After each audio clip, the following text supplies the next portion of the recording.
Hey, beautiful soul. Thank you so much for joining me. It feels so long since I've done a kind of mindset live, sort of a movement live.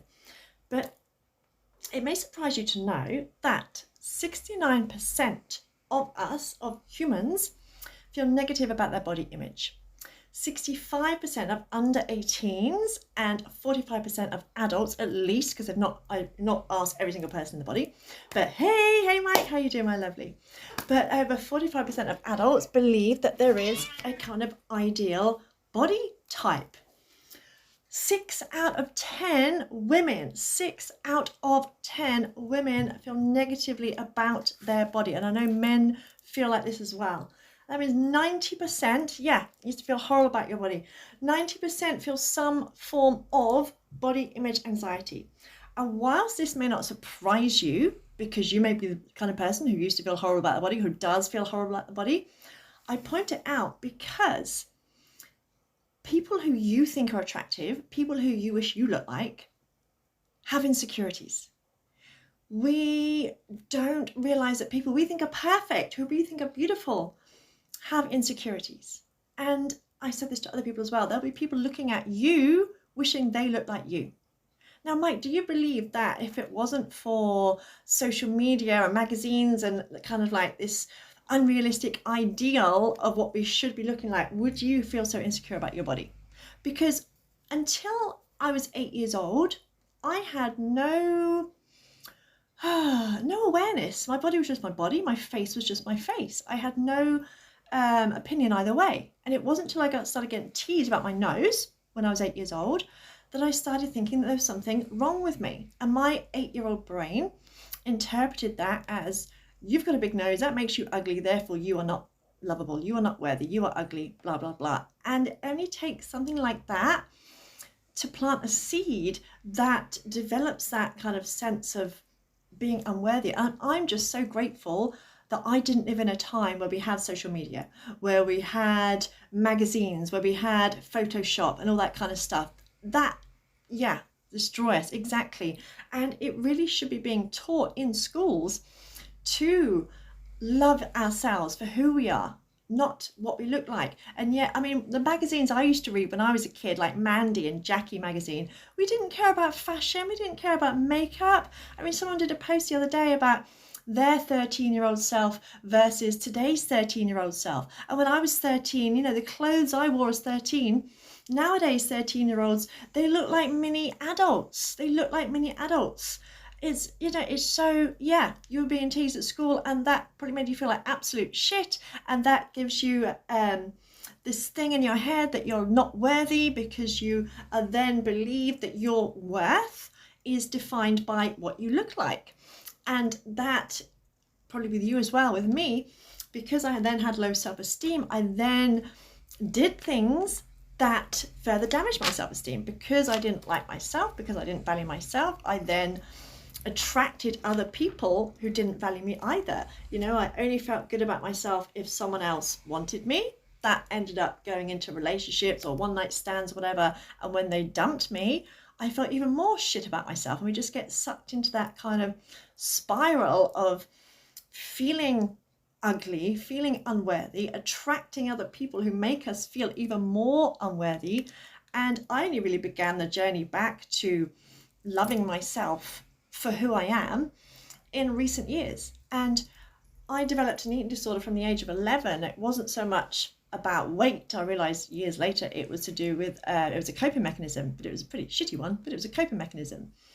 But I missed out on so much. I missed out on holidays. I missed out on sunny days. I missed out on nights out because I felt fat. I avoided cameras, so I missed out on making memories. And I know, people, they do treat you different. They treat you like you're stupid in some ways. I see so many people who are, because they're overweight, they're treated like they're some kind of imbecile. They're viewed as less than, and that is, it's just so wrong. And so much needs to be taught. If we were taught in schools how to love ourselves, how to appreciate who we are as people. I mean, I think now Don't tell your daughter she's beautiful. Tell your daughter she's courageous, she's strong, she's amazing. Don't praise her when she gets an A. Praise her when she's struggling, but she's still trying. Don't make an issue about food. Don't give her sweets as a treat. There's so much stuff that we do inadvertently that make us believe that our sense of self-worth is tied up with what we look like. I mean, if I'd never been teased about my nose, I probably would never have thought anything of it. It's a nose. I've got a shit sense of smell. It's like, but I probably would never have thought anything of it had I not been teased about it. And the teasing that I experienced was nothing compared to the cruelty that some kids experience nowadays. And I do also believe that a lot of bullies, people who bully, are very, very insecure, and they're actually defending by making other people like shit. It's like, I'm insecure, but I don't want people to know that, so I'm going to go out and make other people like shit. It's kind of like a defense mechanism. Then you get the pack mentality where their friends join in the bullying because they don't want to get picked on either. And I would not want to be a kid these days. I really would not want to be a kid nowadays. And say, we didn't have Photoshop, we didn't have filters, any of that kind of stuff. We didn't have Botox, and it was bad enough then. So I would hate to be a kid now, really would.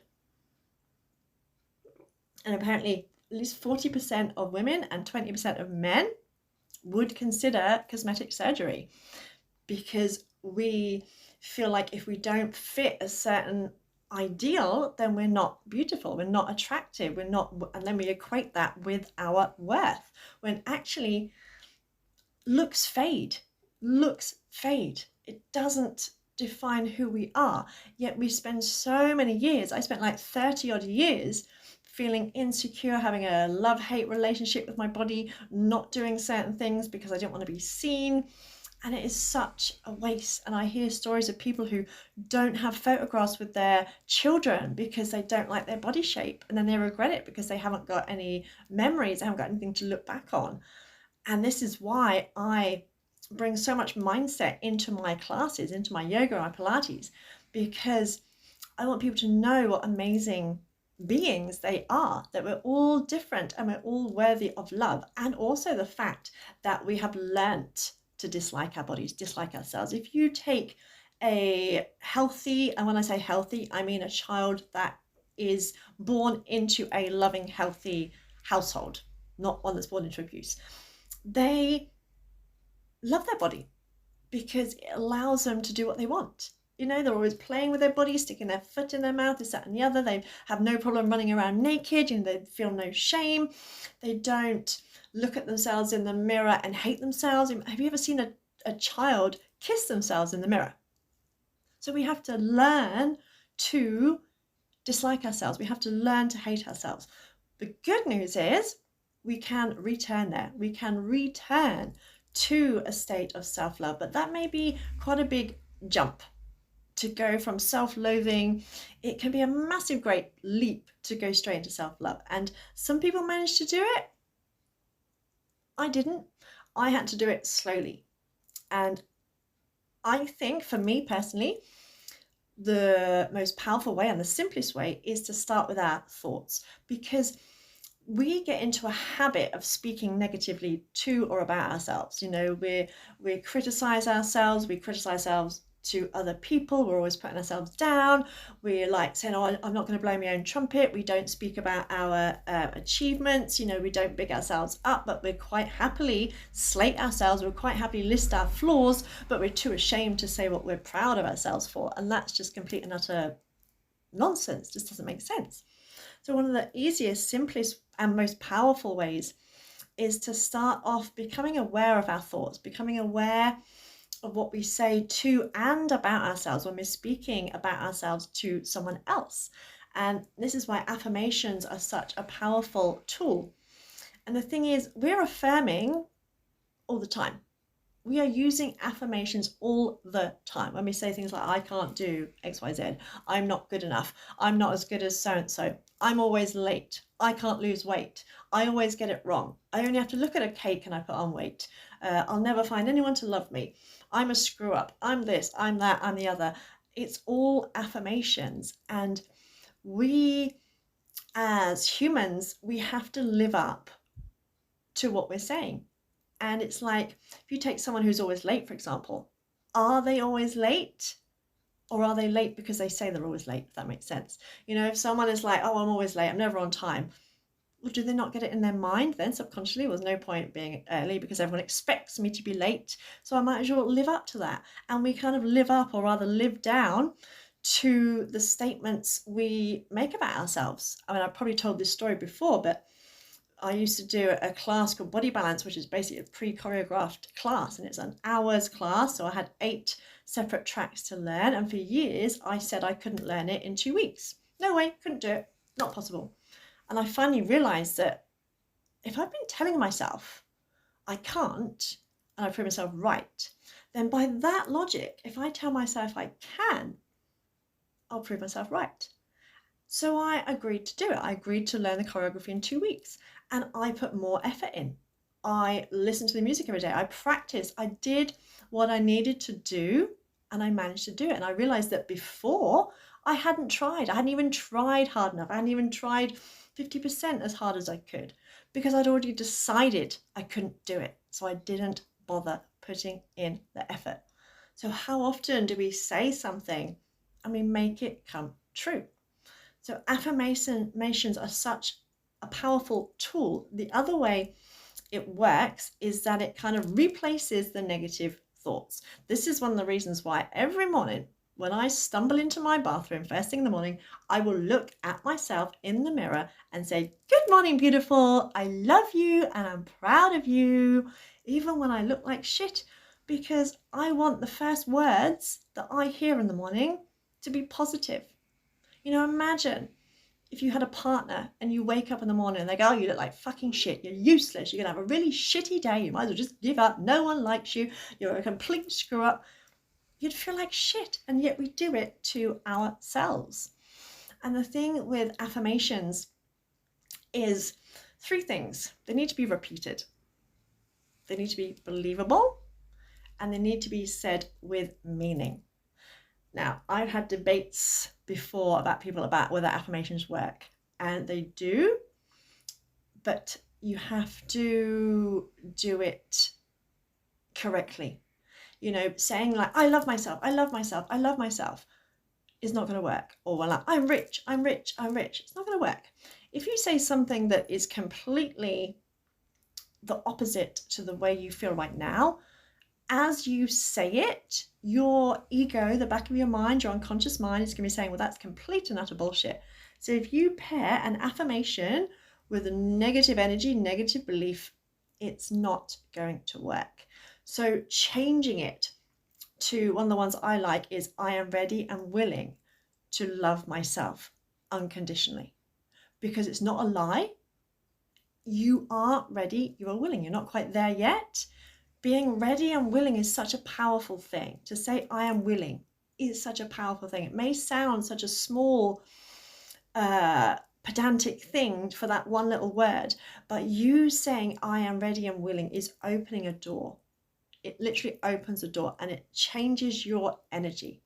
You're acknowledging that you're not there yet. You're nowhere near there yet. So if you've been hating on yourself for years, saying I love myself, I really do, I really do, it's not going to work. But the moment you say I'm ready and willing, you open a kind of door. You open a door in your heart chakra, you open a door in your energy center, you make it a possibility. You're acknowledging that you're not there yet, but that's the direction you're going in. I always have this image of like a crossroads.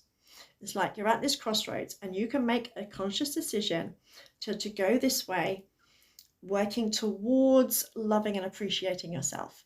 And that may be some way off in the distance. That may be like miles away, it may be thousands of miles away, it may be just around the corner. But once you make that conscious decision, you're on that path. You are going in the right direction. You don't make that conscious decision, then your path is just going to carry on into self-destruct. I hate myself. Just nothing's going to change. The second you make that conscious decision, I'm going to make a change. The second you say, I am ready, I'm willing, you are on that path. It doesn't matter when you get to your destination, you are on that path. So saying something like, I am ready and willing. One of the ones I used was, although I may not look the way I would like, I am ready and willing to love and accept myself unconditionally. Now, I know it's more of a mouthful than saying, I love myself, I love myself, I love myself. But me saying, I love myself would have been bullshit, would have been absolute bullshit. Me acknowledging that, okay, maybe I don't look the way I would like, but I am ready and willing to learn to love myself. And here's the crazy thing. The more I said it, the more I actually liked what I saw in the mirror, because I was seeing myself as a whole person. I wasn't just focusing on the bits that I didn't like. And the other thing is, we are made up of trillions of cells. Cells react differently depending on the environment and depending on who is looking at them. So you could have a dish with cells in it. You could have 100 different scientists observe these cells. They will look differently depending on who is looking at them. So if you've got someone who's pissed off, for example, they will look different to someone who is in a good, happy, positive mood. It literally does work that way. It sounds like kind of science fiction kind of thing, but it's true. There was an experiment I was reading the other day. They did this experiment. I think they took blood cells and they were doing something to them, and they had 2 dishes of the blood cells taken from the same person.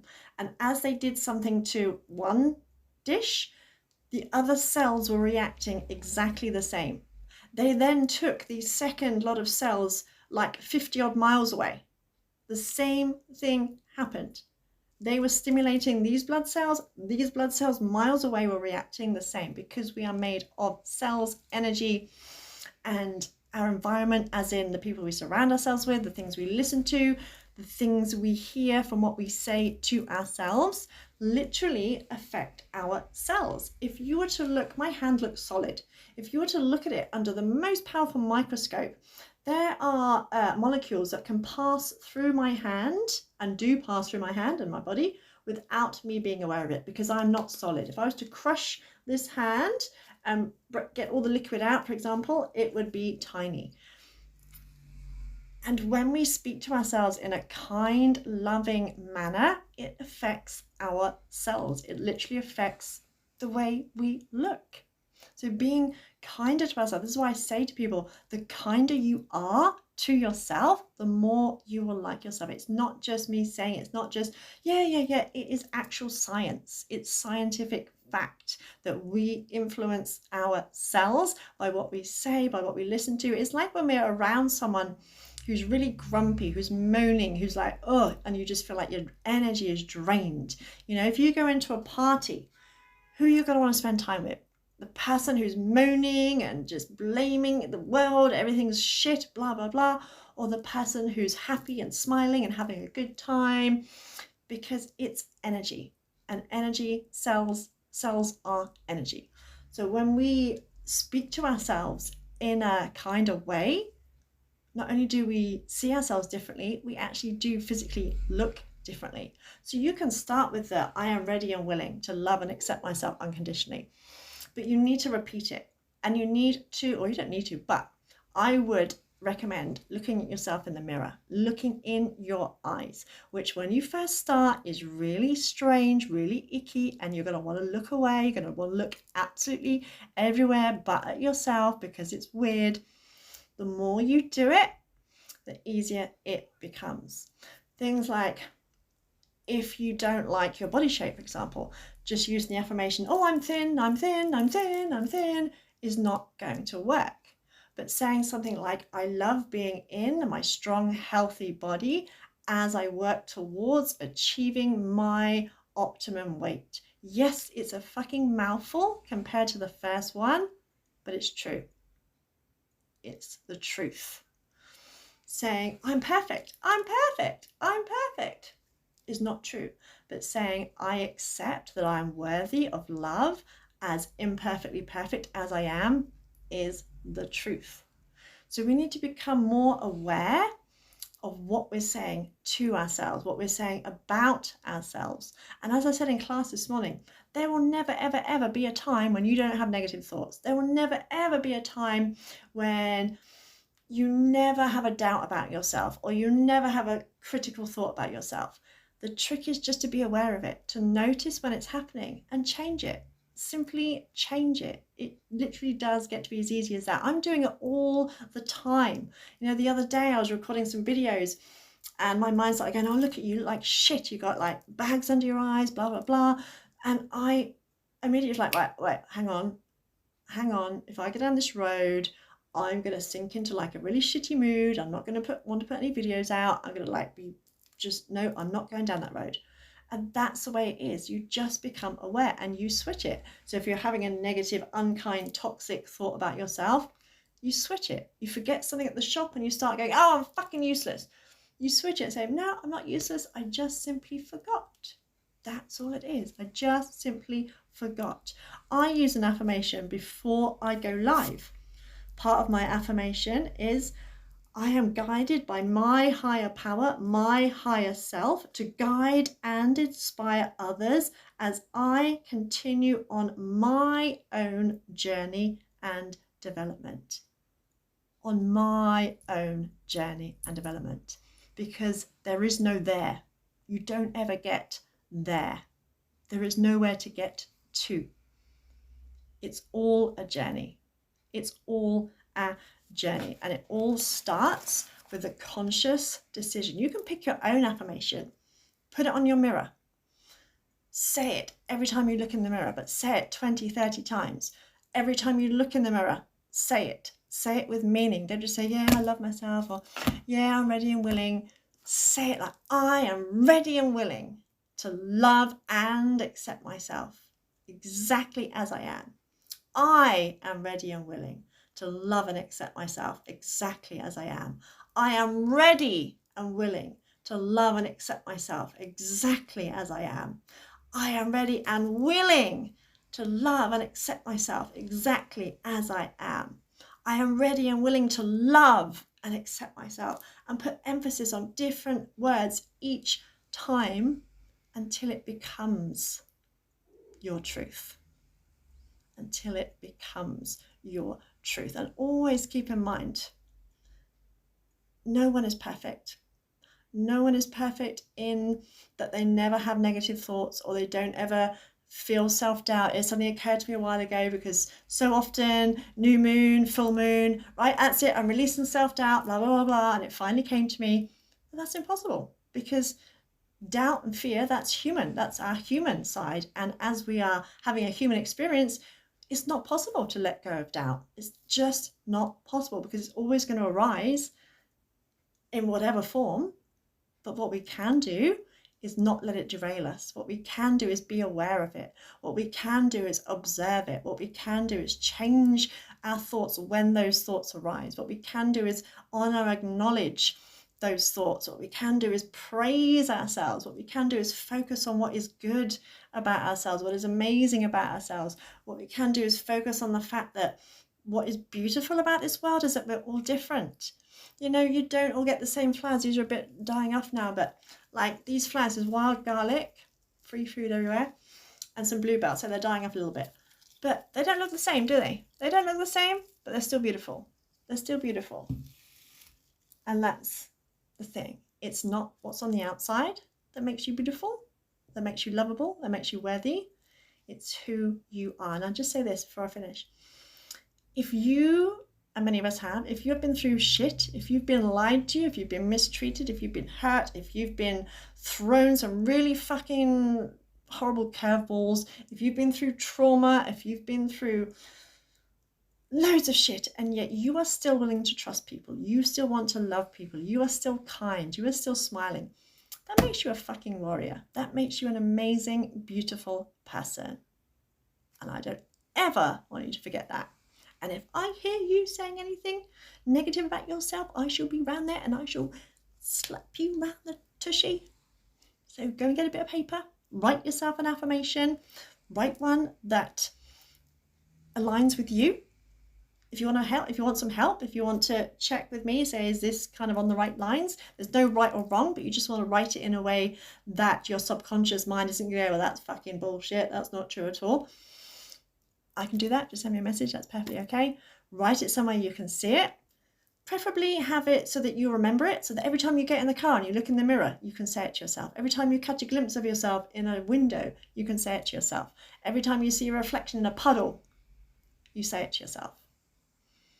Because none of us are getting any younger. This changes. This is what's important. And it took me a long time to realise that. And that's why I'm so passionate about helping you guys realise it as well. Have an amazing rest of the day. Mwah, mwah, mwah. Never forget, you are amazing.